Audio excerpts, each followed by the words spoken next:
শাকিব খানকে কি ভূতে ধরছে? ওয়েট, এবার শাকিব খানের রকস্টার দেখে বেজায় চটে গেছেন জনপ্রিয় মডেল, অভিনেত্রী এবং চিকিৎসক নাইলা নাইম।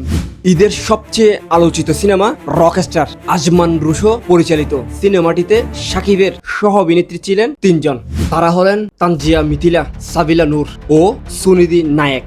এরই মধ্যে ঈদের দিন সিনেমাটি দেখে দর্শকরা একের পর এক নেতিবাচক রিভিউ দিয়েছেন। এবার সেই পথে হাঁটলেন নাইলা। সামাজিক যোগাযোগ মাধ্যম ফেসবুকে এক দীর্ঘ স্ট্যাটাসে নাইলা নাইম লিখেছেন, সাকিবিয়ানদের সঙ্গে এভাবে লাভ দিবেন পরিচালক কোনোদিন কল্পনাও করেনি। সিনেমায় না ছিল কোনো কাহিনী, না ছিল গল্পের গভীরতা। আমার সঙ্গে যিনি গিয়েছিলেন মুভি দেখ শেষের 1 ঘন্টা ঘুমিয়েছেন, যেখানে প্রিয়তমার মতো মুভি দেখে তিনি কাঁদতে কাঁদতে হল থেকে বের হয়েছেন। প্রিয়তমা, রাজকুমার, বরবাদ এই ধরনের মুভি করার পর শাকিব খানকে কি ভূতে ধরছে?